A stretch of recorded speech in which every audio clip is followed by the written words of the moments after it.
말씀은 10가지 재앙 중에 마지막 10번째 재앙입니다. 오늘 이 말씀은 모세가 이스라엘 모든 장로들을 불러서 유월절 절기를 지킬 것을 명령하는 그런 장면으로 시작이 되고 있습니다. 근데 이 성경을 좀 자세히 살펴보시면요, 오늘 이 모세가 이스라엘 백성에게 이 장로들이라든지 이런 모든 것들을 포함해서 이스라엘 백성에게 지금 이야기하는 장면은 출애굽기 6장 9절 이후로 지금 처음 있는 일입니다.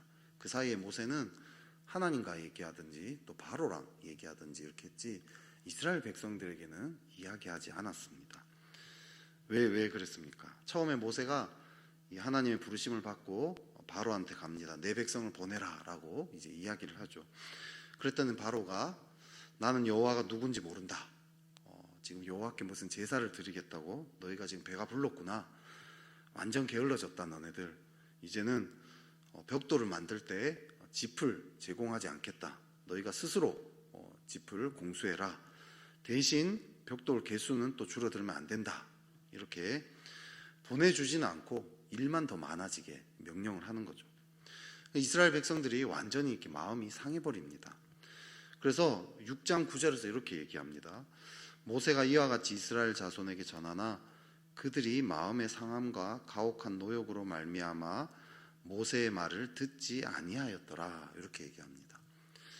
이스라엘 백성이 지금 마음이 상해가지고 모세가 아무리 얘기해도 듣지 않는 그런 상태인 거죠. 그래서 6장 9절 이후로 지금 모세가 백성들과 대화하는 장면이 없습니다.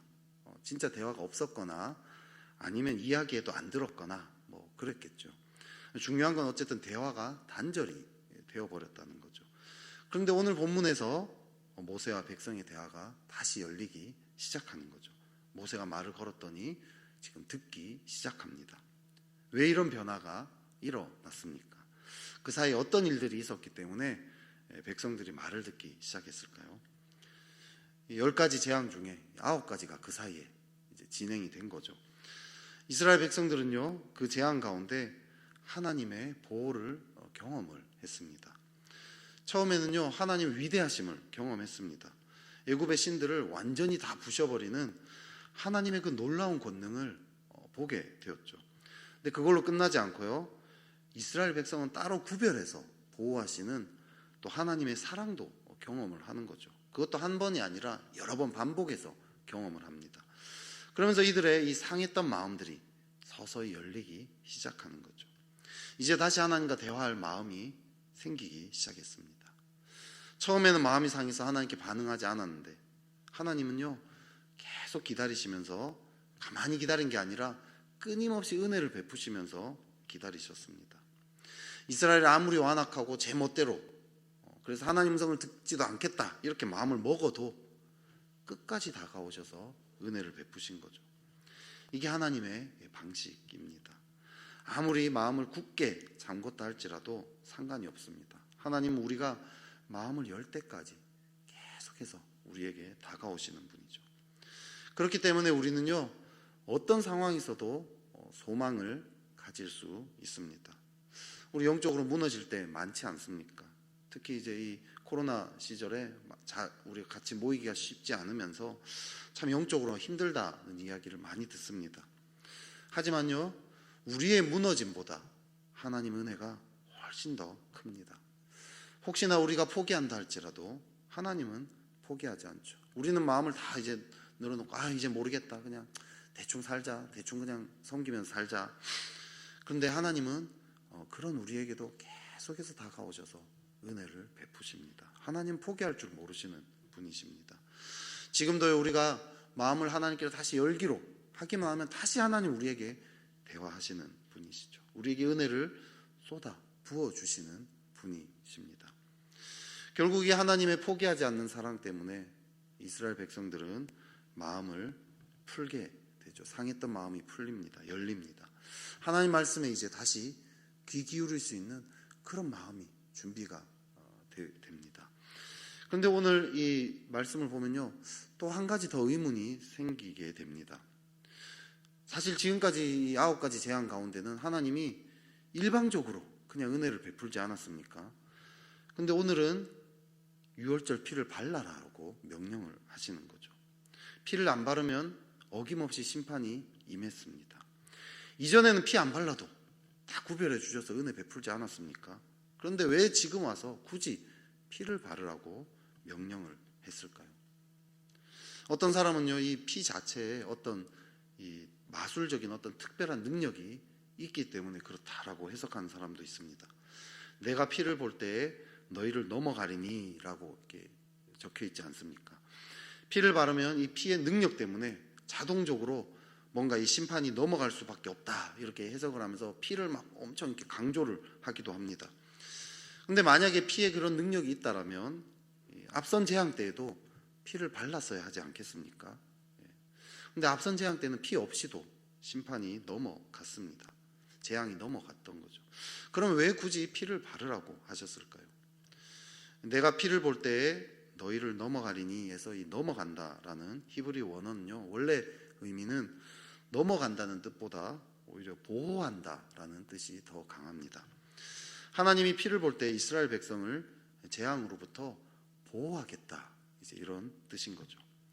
피 자체에 어떤 능력이 있어서 심판이 넘어가는 게 아니라 이 피는 하나님과 어떤 약속이라고 볼 수 있는 거죠. 이 피를 볼 때 하나님이 백성을 보호하겠다라는 어떤 약속이라고 볼 수 있습니다. 지금까지는 이스라엘 자손이 어떻게 하든지 간에 하나님이 그냥 보호해 주셨어요. 근데 이제는 피를 봐야 보호해 주겠다는 거죠. 이제는 선택권을 주셨습니다.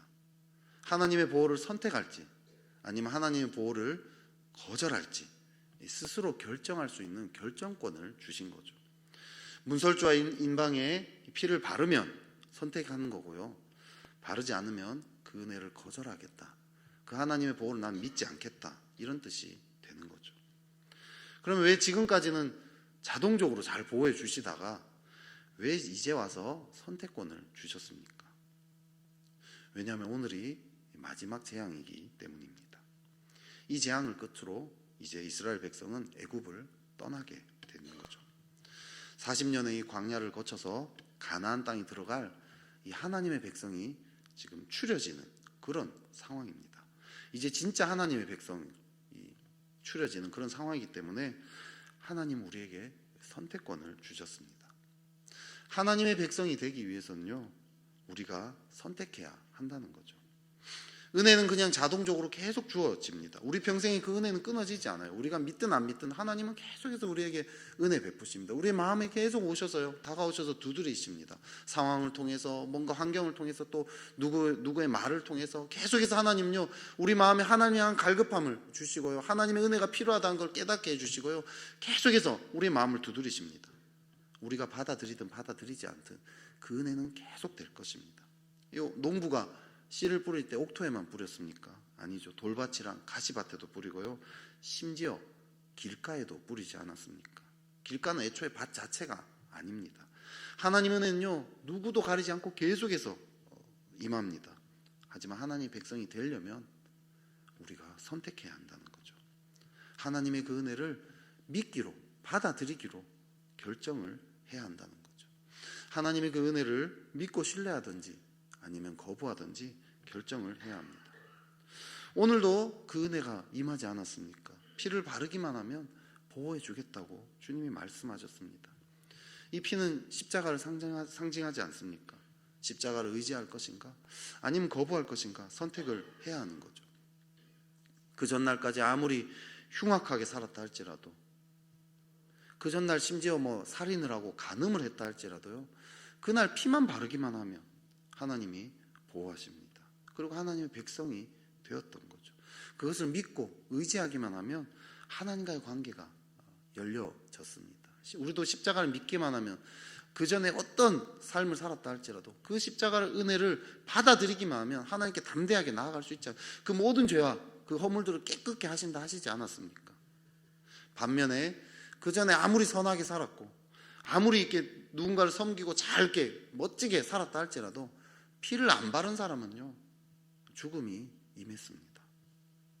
이 은혜를 믿을지 거절할지 그 선택권을 주님이 주신 거죠. 근데 오늘 이 본문을 보면요, 하나님의 백성이 되기 위해서 선택하는 거, 요걸로 끝나지 않았습니다. 하나님은 한 가지 더 명령하신 게 있습니다. 우리 24절, 25절을 같이 한번 읽어볼까요? 24절, 25절 같이 한번 읽어보겠습니다. 시작. 너희는 이 일을 규례로 삼아 너희와 너희 자손이 영원히 지킬 것이니 너희는 여호와께서 허락하신 대로 너희에게 주시는 땅에 이를 때에 이 예식을 지킬 것이라. 아멘. 이 6월절을 계속해서 지키라고 하십니다.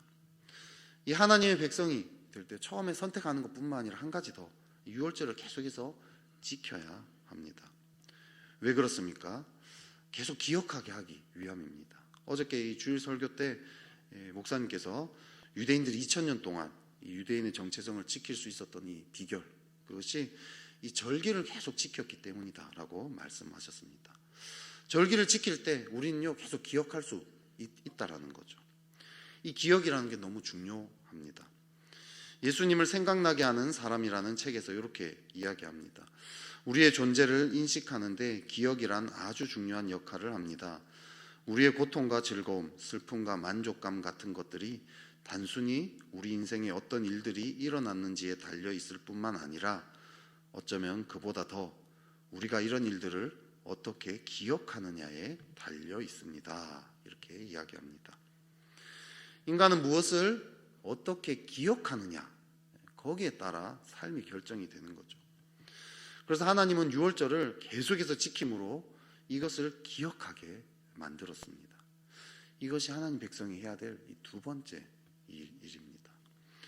은혜를 믿고 받아들이기로, 신뢰하기로 선택하는 것이 첫 번째라면, 두 번째는요, 그걸 한번 선택하는 걸 끝나는 게 아니라 그 은혜를 반복해서 계속해서 기억하고 되새기는 것, 이것이 하나님의 백성의 두 번째 일이죠.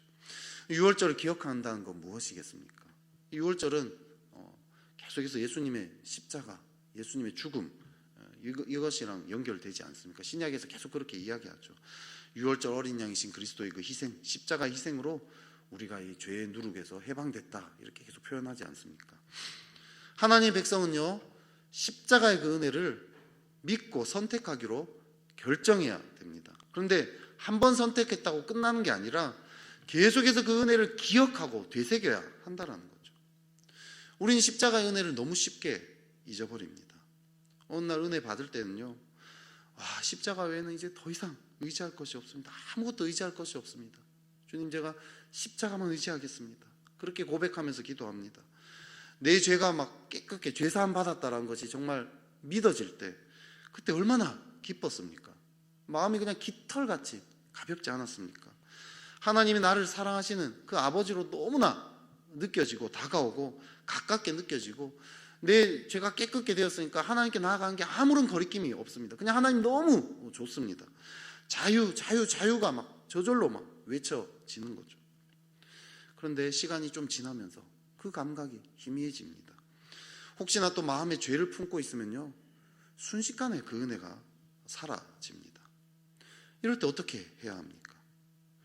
이럴 때일수록 더 십자가를 묵상해야 하지 않겠습니까? 문설주와 임방에 피를 바르기만 하면 내가 어떤 죄를 품고 있었든, 어떤 삶을 살았든, 어떤 모습이든 주님의 그 심판으로부터 하나님 보호하시지 않았습니까? 십자가에서 예수님이 내 죄를 대신해서 심판을 받지 않았습니까? 내 죄는 깨끗하게 되었습니다. 흰 눈보다 희게 되었다라는 거죠. 이것이 다시 믿음으로, 확신으로 다가오도록 십자가를 묵상해야 하지 않겠습니까? 이것이 다시 확신으로 다가올 때 우리는 다시 그 은혜를 누리게 되는 거죠. 은혜를 그렇게 받았는데 난 또 무너졌어.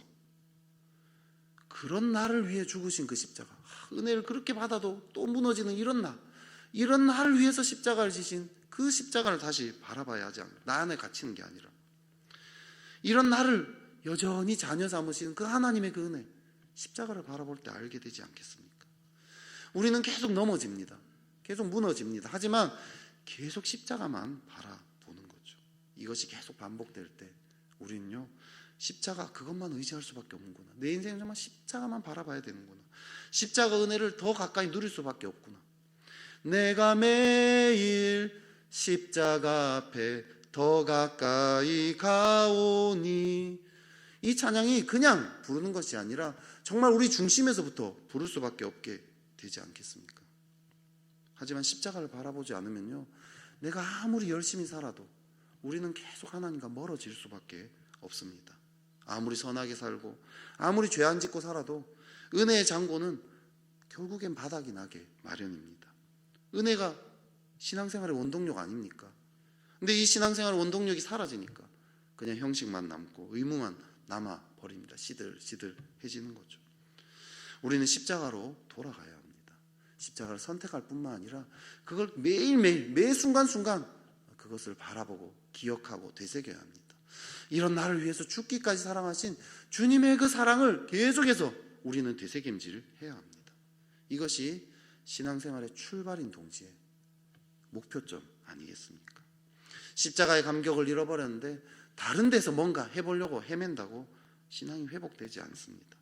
우리는 십자가로 나아갈 때 내가 어떤 모습이든 어떤 상황이든 다시 회복하게 되는 거죠. 그래서 하나님은 이스라엘 백성에게 유월절을 영원히 지키라고 명령하십니다. 그렇게 십자가를 늘 묵상하며 십자가로 매일매일 가까이 나아가는 그런 저와 여러분 되기를 축복합니다.